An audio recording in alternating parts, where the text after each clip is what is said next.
Hello everyone and welcome to another installment of NCHSAA Awards presentations. Today we have the privilege of meeting our 2020 Tony Simeon Courage Award winners. The Tony Simeon Courage Awards are named for Tony Simeon, the longtime athletic director at High Point, who saw teams win 3 state basketball championships and was a pillar in the coaching community across the state. Today we'll profile 4 exceptionally courageous students from across the state with 2020 Courage Awards for their outstanding tenacity, determination, and in their triumph over life's adversities. This video will spotlight a junior from Holly Springs High School's cross-country and track teams, Casen Whitehead. Whitehead found his niche in the athletic world in middle school and seemed destined to excel at the high school level. I was a kid who was bouncing around sport to sport, trying to find my thing. And so in 7th grade, I joined a cross-country youth program through the town of Holly Springs, and I just happened to fall in love with it. I was happy that he finally found a sport. Like he said, he was trying to find different sports. He found running and actually liked it, and I thought he did really well. So when he started out as a freshman, like most freshmen, they're not the fastest with the team, but he kept trying hard. And the rest of his season, I thought, went really well. And he did exactly what I thought he would do. He put himself at the top of all of our freshmen pretty much right off the bat. Nothing that he did freshman year, that freshman season, surprised him. It's exactly what he thought he should do. Things looked great after the fall cross-country success, but as Casen's freshman year wore on, he and his coach realized that something was not quite right. During indoor track, the winter season, as I was running, I started to breathe heavily, and it was starting to become uncomfortable, and my times were starting to drop, very rapidly as each time trial progressed. And so I knew something was wrong. And we had our very first time trial, and it just was not what I expected. Everybody has a fluke day. Didn't really think too much of it, but he did come to me, and as a kid who never complains about anything, said, just having some trouble breathing. And the next time trial came, and his time got even worse, and he started looking a little gray, and I started getting a little concerned. And at that point, made contact with his parents. My mom took me to a doctor's appointment, and the doctor said I looked perfectly fine, nothing was wrong, and then I just had exercise-induced asthma. So I was given an inhaler. A couple weeks later, I was just going for a normal eye exam. Had nothing to do with my situation. And at the eye exam, the doctor noticed that I was having eye bleeds. And so he pretty much said it was one of 3 things: either a bacterial infection, a lung problem, or leukemia. I will never forget sitting at my dining room table and getting that phone call, hearing the diagnosis, and just bawling, just absolutely devastated. Not just because here was this kid who, such a great runner, he's not going to be able to run for a while. That's the least of my concerns at this point. This kid has leukemia. It's really strange. It's like you're down, really down, and you can't be down that long though. You have to pick yourself back up.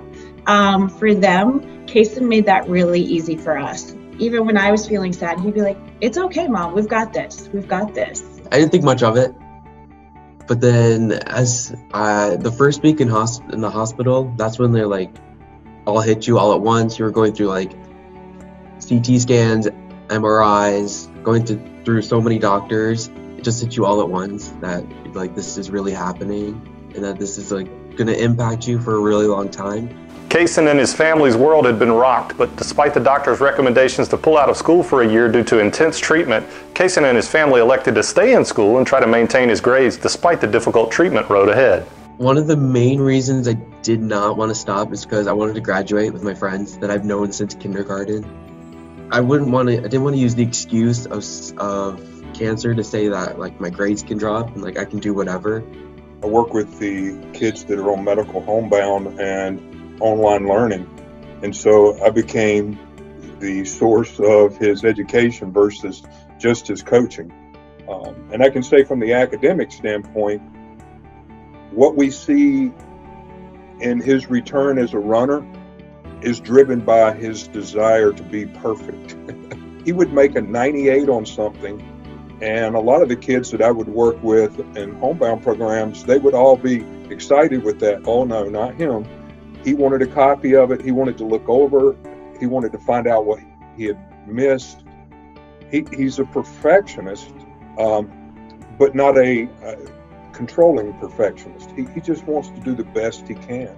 And I think probably what we noticed in cross country was that affected others. It really did. It made them strive to be better. After a year away from sports, Casen had started a grueling journey back to the cross-country team. He and his parents kept moving and walking throughout the treatment journey, but when the time came for a 3-day time trial tryout in cross-country prior to his junior season, Casen laced up his shoes to see if he could make the team on time. The first day of summer workouts is always the time trial, and my goal for the first one was just to run the whole time. I didn't care if I didn't make the time or not. I just wanted to know that I could do 3 miles without stopping, and I did. I just happened to be 2 minutes off the time I needed to be. The first time we saw him do it, we thought, this is going to be really difficult. He's probably not going to get there. First one, he was off by about 2.5 minutes. That's significant in a 3-mile run. And I know that Coach Myers and I looked at each other like, oh gosh, we really want him to make this team, but Casen's not somebody that you just give something to. We were not going to just have him make the team because he was Casen. He wouldn't have accepted that from himself. He needed to prove to himself that he earned that spot. And so the second one, I focused on trying to get the time and trying to actually qualify, so I didn't have to do 3 miles again. Because I know it probably doesn't sound fun to do 3 miles every week. It's not. And so the second one, I was 10 seconds off. His mind, he wants to do it, but you know, your body lets you down sometimes, unfortunately. And it's just that he was so close that second time, and you know, he wasn't super down about it. He was, you know, he was disappointed. He's like, I got to run it again. But you know, I was hoping he would do it, and you know, it's just your body lets you down. The second time, he was only a few seconds away, and I think we were crushed. But I think he was motivated. And the third time, as we saw him round the final bend, and I'm looking at the stopwatch, I'm welling up because I know this kid is going to make it. And he made it. It wasn't by a lot, but he made it. And when he came across that finish line and he made it, he collapsed. His teammates jumped on him and were screaming. It was like he had won the state meet in this tryout. So it was really, really cool. I think when he came back and ran that first meet, you're just happy that he did it and finished it, because there's not a lot of kids that are going through what he's going through and are able to do that. I think the way we looked at him running changed completely. That, of course, you know, mom tears and just joy when he finished that first race last fall. So after a big battle, Casen made the team, and he accomplished his goal of getting back to the sport and teammates he loved, all while inspiring those around him. So I'll tell other student athletes, whether it's my youth club or at the high school level, if you think that you can't do something, you're probably right.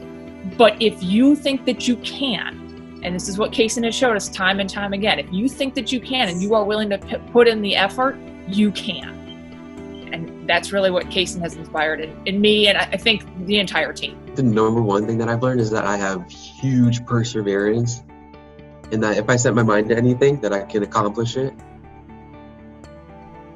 And that when I'm faced with an obstacle, that I can push through it, even though that it may look dark in some areas, and that I know there's always a light at the end, and that if I just keep pushing, that I'll reach the end. Inspiring words and a belief from an inspiring young man battling leukemia. Casen Whitehead from Holly Springs, a 2020 Tony Simeon Courage Award winner. For the North Carolina High School Athletic Association, I'm James Alverson. Thank you for watching.